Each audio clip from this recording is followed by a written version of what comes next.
Hey guys, I got to show you something I got in the mail this week. It blew my mind. Came in this box right here. It was heavy, all right? A subscriber of mine by the name of John Ballard asked me a little while back if he could send me something. I was not expecting at all what he sent me. He sent me an incredible box of history, some things I never thought I'd get to hold, and I got to share it with you. Check this out. All right, so here it is. All of this came out of that little box. Awesome note. It's got his address and some stuff on there. I don't want to show that, but just a great note from another digger, and he's dug for 30 years. And this is some of the things that he's found. I was so excited to see this. So let's go through this pretty quickly because there's a lot here. All of this stuff came from an area close in Texas, close to a Fort Gates, which was a pre-Civil War fort. So a lot of this stuff, 1850s, 1860s, probably a little bit before the Civil War even. But this is the first mini balls that I've ever held, to the best of my knowledge. And, I've almost bought them before just to have one in my collection. He sent me 3. These came from a skirmish site between the U.S. Army and the Comanche Indians. Now, that Fort Gates, it was an outpost. I mean, it was the expansion of the West, and those forts were out there, and they were fighting, namely the Comanche in that area. And Quanah Parker, he was a famous Comanche chief, and he was probably involved in some of this. John says this is a Confederate buckle. Now, he is finding most of this stuff on trails between forts. So when he says it's military related, I am taking his word on it. And I don't know if that would be, I don't know if that's horse tack or if it's actually a buckle, like a sword buckle. I'm not sure. I've not seen a buckle like it though. That's just got some good age to it. I like that. It's a cool buckle. Now these, I was so excited to see these. I've seen a lot of you guys dig them. And a little bit of a debate on what they are. A bedroll buckle or a harness buckle cover. And he said on the trail between Fort Gates and another fort, all the buckles they found were like this. And so definitely Civil War time period, probably a little bit before, and definitely used by the soldiers. And this little thing here had a patent date on it. 1879. I looked up the patent, and this is a buckle cover. So keep the horse mane from getting pinched in the buckle, you would slip this on over top of your harness buckle.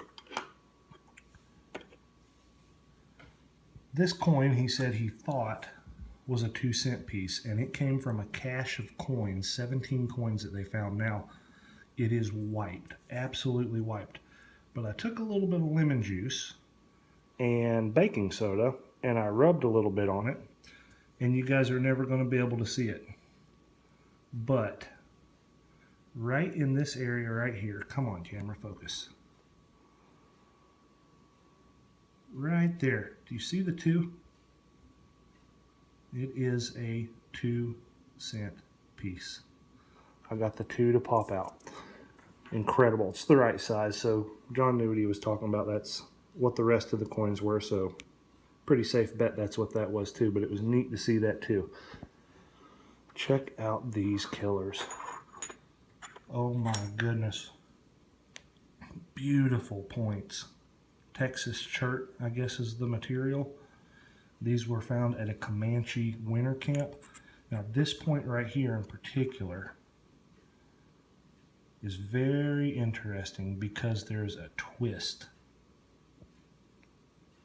that's been notched into that thing. It's called a Pandale point. And man, the guys that made those knew what they were doing.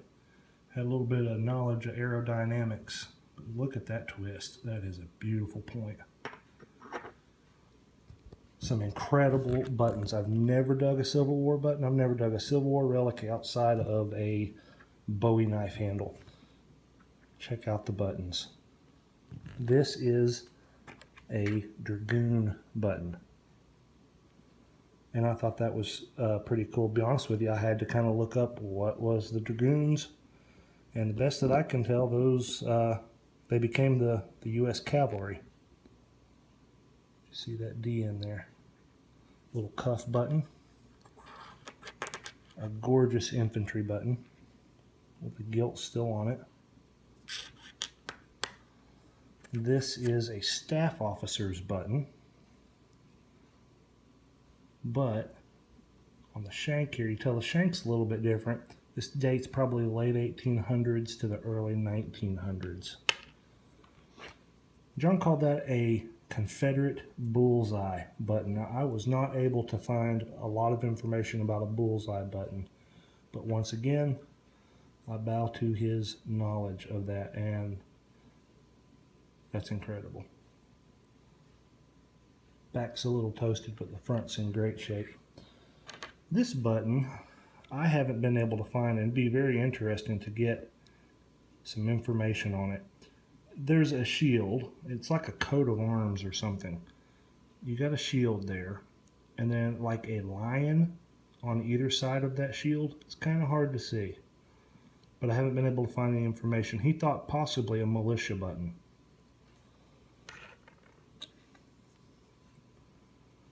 Conductor button, which is that's just great history right there. Still got some of the gilt on it. Another military button, and I think the back has the same type of shank that the staff officer button had on it, so maybe late 1800s, early 1900s. Could be wrong on that though. I don't know buttons very well. Airmail button. And that one was beautiful. Now this button was so interesting. It was so much fun. I really had to just do some cleaning on it. Now, John and I both went down the same track with this button. We were looking at this piece right across here and going, what is that? Is it a cannon?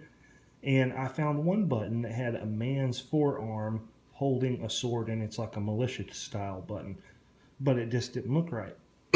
Excuse me. Cleaned it up a little bit more.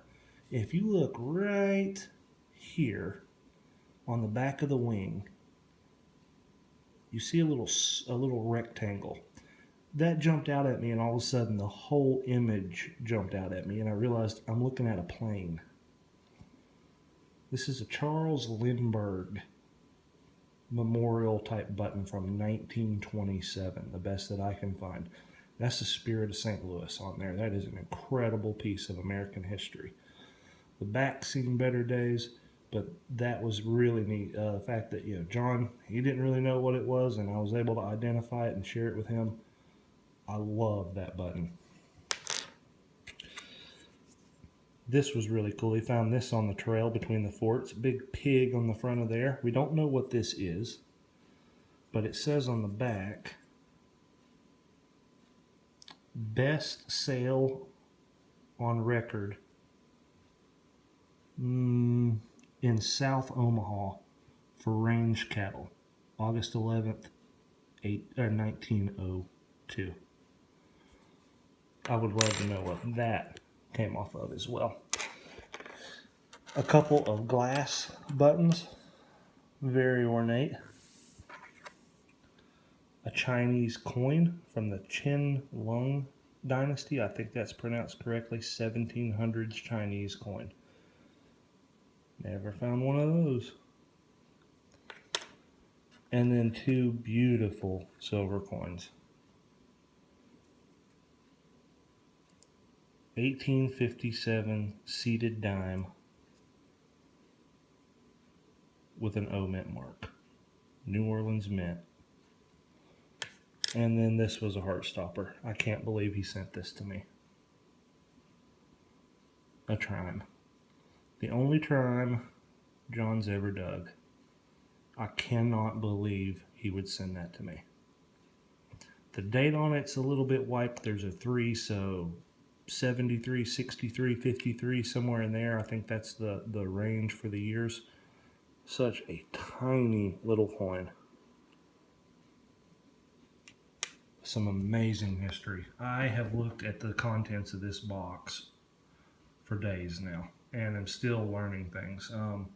John, thank you so much. Absolutely made my day to get all this. I love researching it. It's just an incredible wealth of history right here. And a lot of these things, guys, I'm never going to dig. I'm never going to find these. I'm never going to find a trime where I live. More than likely. Never can tell, but more than likely I'm never going to see it. Thank you, John. I hope you guys enjoyed this. I hope you learned a little something.